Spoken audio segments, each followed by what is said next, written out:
Welcome on back. It is Taylor Bridges here with another review of Married at First Sight. This is season 16, episode 6.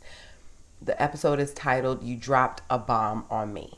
Okay, we'll get right into it because they start the episode off with the montage of the couple still on the honeymoon. So I'm like, let's just get through them. We're with Dominique and McKinley. Dominique says on a scale of 1 to 10, her attraction for McKinley is at a 6.5. And I'm like, okay, that's a tad above average. Fine. She says romantically, they're at a 3. And she says it's because his constant joking pretty much is a turnoff. Like, it just sets her back. And I mean, yeah, I definitely can see that. And then at the same time, y'all don't talk about anything. Like, at all. You don't either. He jokes nonstop, and that's super annoying. I can't stand people who joke nonstop. Like, that is really, really annoying. And I know also that's like some people's like defense when they're like uncomfortable, but I don't care. Like, grow up. You're 10 years her senior, damn near, like 9 years, whatever. But you're constantly joking. But at the same time, they also just don't talk about anything.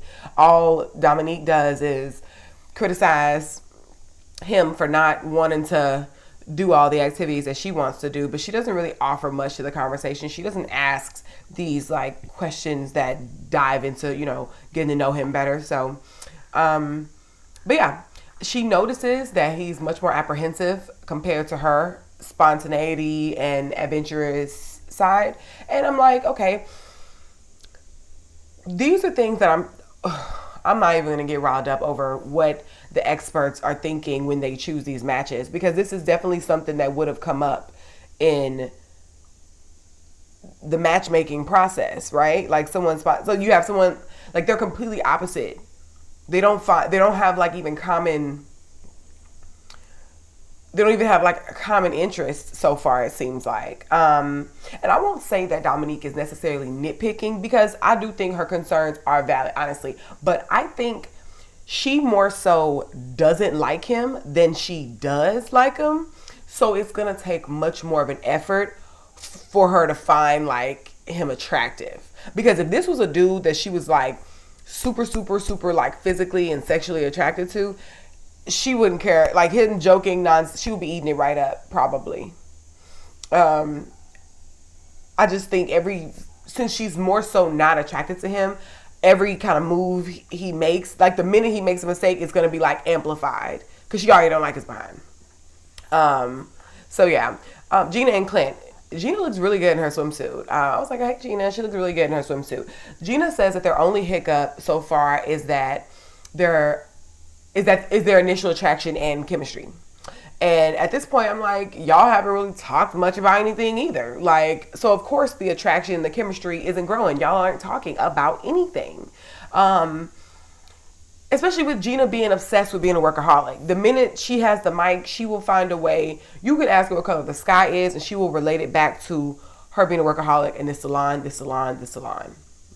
So not only is she a workaholic, she wants to be a workaholic. Like, she likes the chaos of it all. She likes that. That's why her behind is single.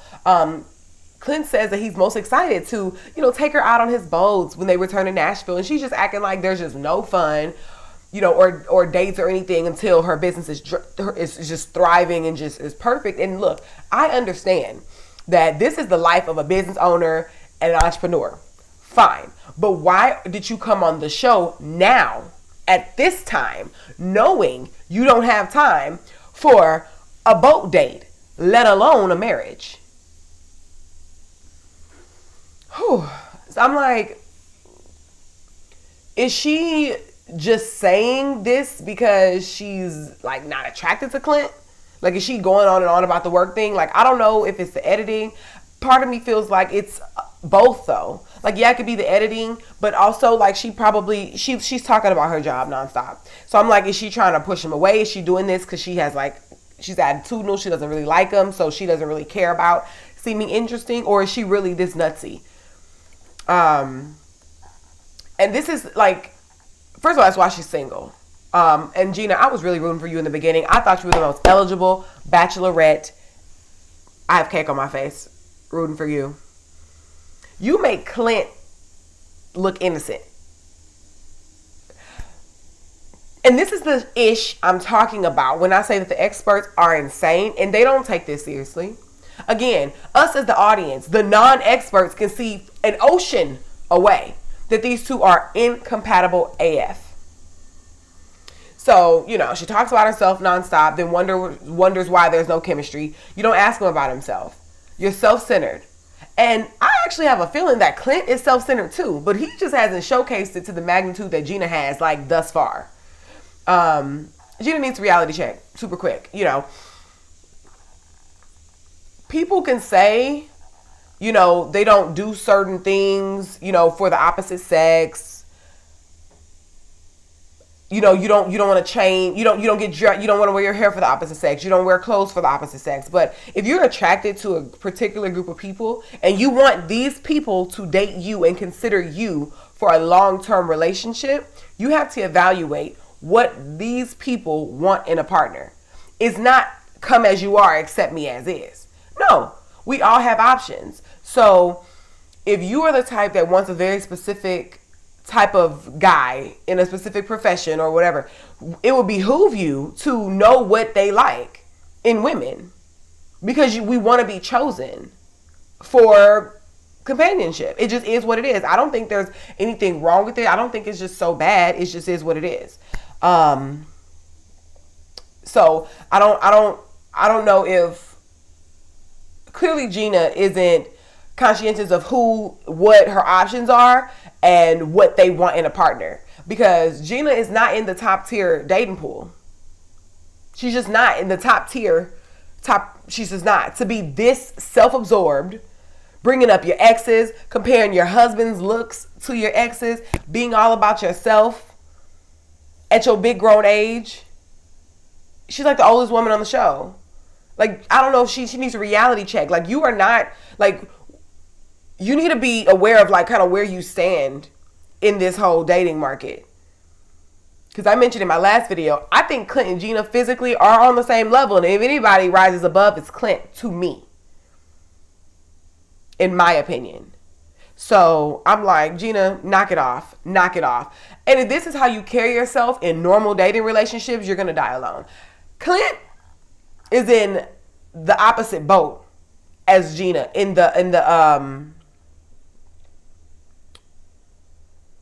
as far as the dating pool. He has all the time in the world, as Gina, who compared to the workaholic, he has all the time in the world. So, as I mentioned in my first episode the first episode of the season that I reviewed, I thought Clint's expectation of marrying someone who had all this free time to travel with him half of the year was just ridiculous and naive, right? And like I did say, like, you clearly can't get that on your own accord in the real world while dating. So you brought this egregious request to the experts. And then the experts, but like, they give you the exact opposite of what you want. Look at these two. Look at Aries and Jasmine. Jasmine used to long-term relationships. Aries ain't even had one. Kirsten and Shaq. She specifically didn't want a bald man. So what did they give her? A bald man. That's how this show works. Like, this is how this works. So that's why they set us up for train wrecks. This is why Gina and Clint, of course, they're not going to work. They're literally like opposite. But I like Clint so far. I'll probably switch soon, but for now, I don't think he's that bad, in my opinion. Jasmine and Aries are getting a couples massage. Jasmine sees Aries is never being in a relationship as a concern, and I'm like, that's good. That's a good sign, Jasmine. Okay, you're not as far gone as I thought, because I thought she was just gonna be incredibly far gone, but it seems as though Jasmine is starting to pick up on Aries' ways, and I'm very, very much so here for it. It seems like she's gonna stick up for herself, so I'm glad to see it. She's also concerned about the fact that he was all gung-ho about sex, and now he doesn't seem to be interested at all in her. And I think that's because he just wants sex, and he wants it easily. So I think seeing now with Jasmine, he's thinking, okay, now you're my wife. Like, this should make it a quicker process. I think now that he's seeing with Jasmine, he's actually going to have to work up to have, her being comfortable to have sex, getting to know her, putting in actual effort. That might be too much work for him to put in for sex. He's probably just going to He's probably like, forget this. I could just get it from old girl I got sex from 2 weeks ago. Once we get back to Tennessee, like, all I have to do is wait 2 more days, a couple more days. We'll be back in Tennessee, and I can just hit up old girl to come give it to me. That's literally probably what Aries is doing. He probably like, you know what, I don't even want it anymore. She want to have conversations about feelings and family and all this, and I'm just trying to lay her down. Oh, Lord. Chris and Nicole are cuddling on a hammock. Chris wants to wait on sex to further build their emotional connection. And to me, Chris seems to have the best game out of all the men here.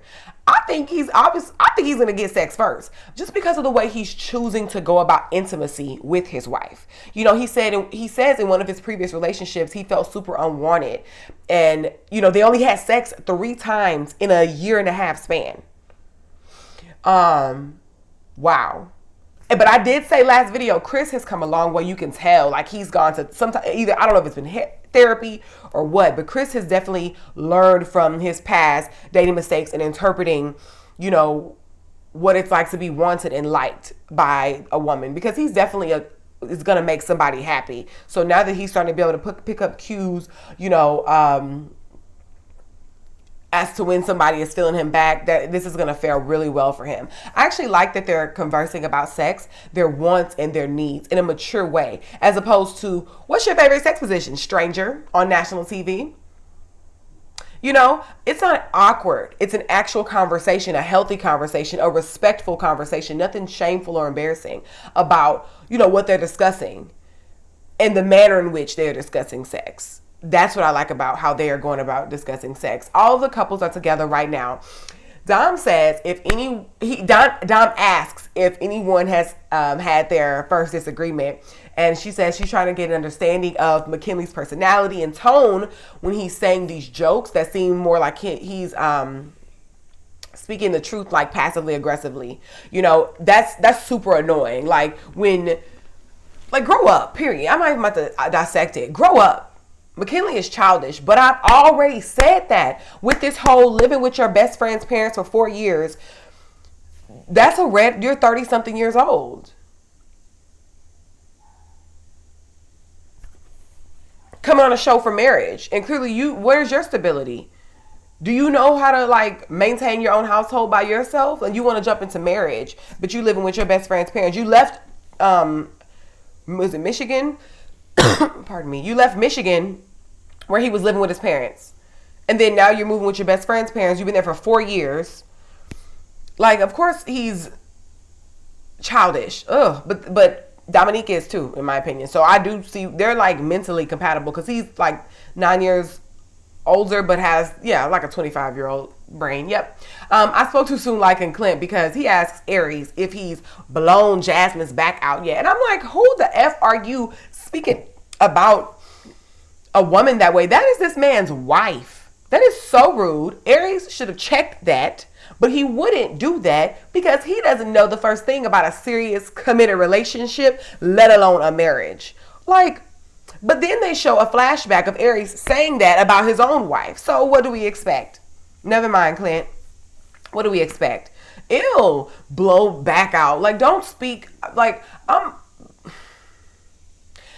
nothing wrong with you know, obviously intimacy. We're grown, right? It's just, you don't have to speak about, you don't have to speak about it in there. I think it's inappropriate for you to speak about another man's wife and their sexual encounters that way. This is not like some girl he's just, you know, a cuddle buddy. Like, this is his wife. Have some respect.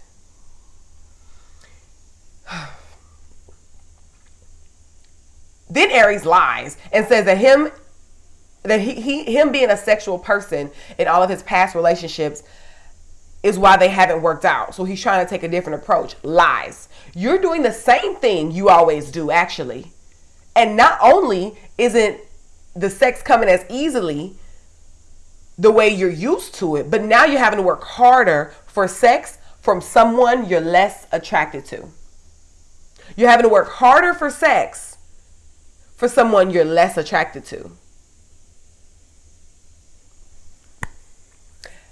Jasmine isn't buying it. Jasmine isn't buying how he's trying to have this new approach with sex now that he's in a marriage since it didn't work out in the past. Jasmine isn't buying, and I am so glad. I'm like, come on, Jasmine. Push through with the discernment and the observation. Push through. Kristen officially says Shaq checks all of her boxes outside of being bald. Just like Gina, I think it's actually childish for Kirsten to keep bringing this up. It's like it's a bald head. Like, here we are. The man is handsome. He checks off all your boxes. What do we want? This is why a lot of us, men and women, are single. He checks all the boxes, but his hair. He don't have hair. Are you serious? Do you understand that when in a marriage 20, 30 years from now, none of that is even going to matter? You just need to pray to God that y'all are able to cultivate a healthy family of kids, if that's what y'all want, that they grow up to be law-abiding, good citizens with sense and manners, and y'all are able to live a nice, healthy life, grow old together. Like, come on. It has more to life, more to partnership, more to marriage, more to a long-term committed relationship than something on your head. Kirsten, stop bringing it up. Because then if we start dissecting you, you are an absolutely drop-dead gorgeous, beautiful woman. So Shaq is super handsome. We can sit and dissect you. None of us are perfect. So stop bringing the bald head up. He checks all your boxes because he's a catch. He's a good dude. Gina says one of the best relationships she's ever had was with someone she didn't have an initial spark with. And I'm like, we already know this because you said it every episode at this point. If you and your ex had such an amazing relationship, why not go get married to him? Why are you here? If y'all had just such an amazing relationship, why are you here?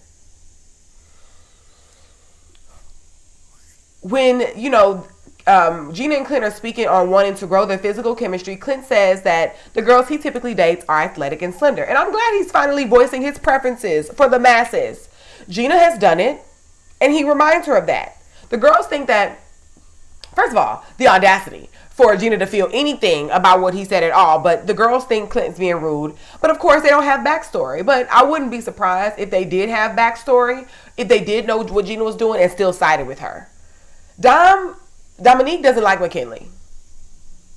Is it me, or was she a little too annoyed over McKinley not knowing how to ride a horse? Like, yes, okay, he definitely joked about knowing how to ride a horse in bed earlier. That's super annoying, right? Like, that's really annoying. It's childish. It's old at this point. I get it. But then, like, who cares? Like, y'all are here now, and he's going to give it a try. Like, I just don't see why there was so much negative emotion toward it, like, in that, like, that magnitude. That's it. Like, she's at a point where, like I mentioned, everything he does wrong will be amplified because she just doesn't like him. So she, like, y'all know, y'all could totally envision a scenario in which it was this fine hunk that she was attracted to that was joking about knowing how to ride a horse, and her being like, stop, you're so silly. And then they get to the thing and he's like, oh shoot, no, I didn't know how to ride a horse, I was just joking.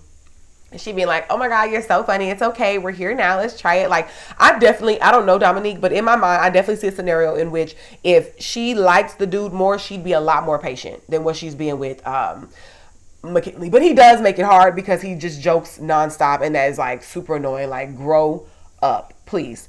And then it's like, because she doesn't know him, she doesn't know how to differentiate between the truth and a joke, because she doesn't know his personality. So he has to kind of lay off and just say what he means and mean what he says. Aries always looks tired when he's talking to Jasmine. Either that or he's disinterested. He says he feels a friend vibe from Jasmine. Y'all, we called it. From the get. Gina is being a Karen with taking all this offense to what Clint said, making it as if he criticized her weight. Kirsten and Shaq are doing a dance lesson and they are grooving. They both had a lot of energy. I loved it. I wish they liked each other mutually. You know, they are so cute together. I think they're so freaking cute together. I think they're such an attractive couple. They look good together. Clint is being abrasive, trying to give Chris advice on Nicole. And I'm like, dude, sweep your own porch. Chris is playing his cards right because he's the only one who has a wife that actually likes him. Like, they're the only two that like each other. So Chris, actually, y'all should be taking advice from Chris. Chris is the best game out of all y'all. Chris is about to be intimate with his wife first. And Chris is the one who even told his wife, let's put a pause on it. I don't want to do it right now. And watch, that's going to make Nicole want him even more. Him and his wife getting along. They're getting to know each other. They're asking each other questions. They're going into their past. They're being vulnerable. We're getting to know them. They're getting to know each other. They're the only couple that's done that so far. So Clint, cut it. Aries says that Jasmine's attraction to him is at a 12 and his is at a 4-5 for her. He says he's used to going for different looking women. Meaning, Jasmine's butt is too small for his taste. I wonder if Kirsten would have been attracted to Aries. Even he got a slanted hairline, but he's not bald. His hairline raggedy, but he's not bald. So they need to be together because she got a booty that Aries likes, and he has hair. They should have been together. But you different looking women. But where do we go off with this? Do we understand what marriage is? It's much more than this vanity shtick that we're trying to get off. It's much more than the physical. Ridiculous. Because her butt's small. She has a nice body. She's fit. Ugh. Clint suspects Gina is here to promote her hair salon. I agree. Now, when he said, I was like, you know what? That makes sense, actually. That makes sense, because no way. She's really ridiculous. There's no way, like, she really wants to, like, date somebody. Not for real. Not for real. McKinley points out how Gina is sexy and gorgeous. And I'm like, whoa. Okay. Okay. But, okay, so what? What does that have to do with what Clint likes? Because you think she's sexy and gorgeous. So, Kirsten's green bikini set was super cute. The top, the skirt, it was super cute. I loved it. She looked super good in it. Gina is such a Karen, and the women are falling for her games. I don't know why they felt offended themselves about Clint's comments. Because they have their own husbands. If a dude walked past me saying he wants a woman who weighs 135 pounds or less, is a size 2 or whatever, I wouldn't be offended. It's his preference. He's entitled to it. I got my man. I don't care what you like. It wouldn't offend me. It wouldn't offend me. My man likes me. That's what I care about. Gina prefers men who aren't redheads. That's a preference. You've been very vocal about that, but she's trying to make Clint's preference a woman empowerment thing. And I'm like, you're just so full of it. And I'm over you. I'm over you officially, Gina. Like, it's a no. And I'm going, like, it's a no. You off the list. It's a wrap. McKinley apologizes about his annoying banter. And I'm glad, he did that. They're a train wreck. Like, what's really going on here? Why are they here? Seriously. Why are McKinley and Dominique here? I'm glad Shaq spoke up to Kirsten about not seeing Clint's actions as necessarily wrong. And I'm glad he spoke up for himself. He does tell Kirsten that Aries says he's not attracted to Jasmine. And oh my gosh, here we go again. We're gonna deal with this telephone again. Because Kirsten is gonna tell Jasmine. Here we go. We did this, was that last year with what's old girl name that was with y'all know who I'm talking about, tall dude, Alexis, who was going back telling old girl what Ben was saying. Was it Mindy? Yeah. Was it something like that? I think it was Mindy. But when Alexis was being messy. And I'm like, okay, here we go. We're going to do this he say, she say again. But actually, in Kirsten's defense, Shaq, you started it. He asked Kirsten, what does she like about him, since everything about him is seemingly not good enough or not to her standard. And I do get what both parties are saying, when she was, because her criticism was just that, like, kind of let's have serious moments, I think he took it more harsh because he knows she's not attracted to him. So now he feels constantly dissected and picked apart. But it's really not that big of a deal to, like, joke around a little less. And that's all Kirsten was just saying. Like, but I think he sees it magnified because he's now insecure because he knows that she is not attracted to him. But they did ultimately end up on the same page. And I do like their conflict resolution thus far. Regardless of anything, Kirsten does seem like she has a rather calm demeanor, which is very admirable. They handled their conflict resolution very well. So not for nothing, they are the intellects of the show. I love to see it, at least that much. Aries and Jasmine are chatting. Jasmine says it doesn't take much for her to fall in love. So then the experts pair her with someone who has never been, okay. That's typical married at first sight behavior. Whatever you ask for, you will get the exact opposite. It's really sad. And I'm like, I wonder, are they just sitting on the couch laughing at us, the experts and the married at first sight crew? Because this is ridiculous. I also wouldn't go around bragging about falling in love so easily. You know, that has the same effect as Aries' lack of being in love. Like, it's just, y'all are on the opposite end of the spectrum, but y'all are like one and the same in a way. Y'all are two sides of the same coin. You know what I mean? So I wouldn't go say that. Aries is not emotionally available. So there's that. He says it's awkward for him. And I just think Aries, he says it's awkward for him now with Jasmine. I'm like, you are so fake and disingenuous. You literally had all this energy around sex, and now it's looking like your attraction to her is predicated on whether or not she'll be intimate with you, instead of just being attracted to her off the rip and sex being a bonus. Like, all of a sudden now you awkward with her because you see for sure you not getting none. Clint and Gina are speaking. She mentioned she was offended about the weight, but I'm curious what she thinks about her mentioning how much she doesn't like men with red hair. Weight is something you can change. You can technically change your hair color, you know,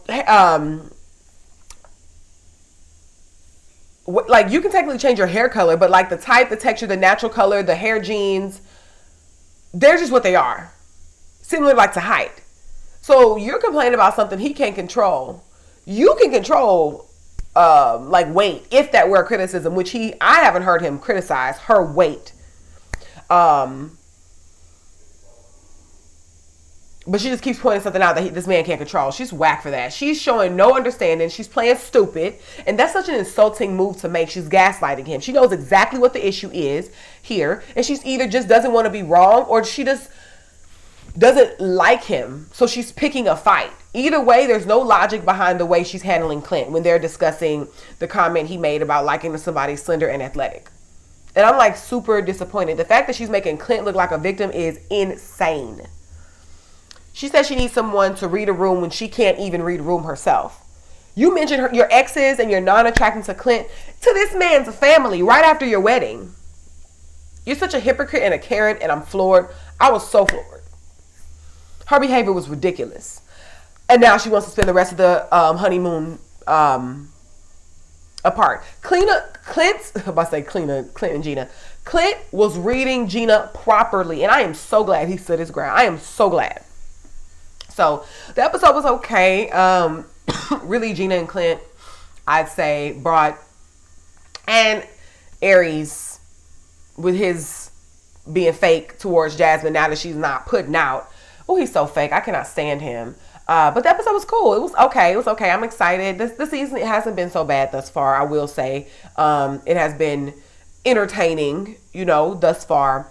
But I'm ready for them to get home. I'm ready for them to get into life now. Like, let's get it. Let's see. And then I want to hear about the infamous truth or dare game that goes on. I want to see why that Dominique was shown with her bags packed, leaving what looks like leaving the show. I want to see it all. So let's get to it. I'm so excited. Thank y'all so much for tuning in. If you'd be so kind to like, comment, and subscribe, I would be so appreciative. We're going to rock out the whole season. I have so many other shows I'm reviewing. Please tune on in for those. I review all the good shows. So thank you so much for your time, and I'll see you later.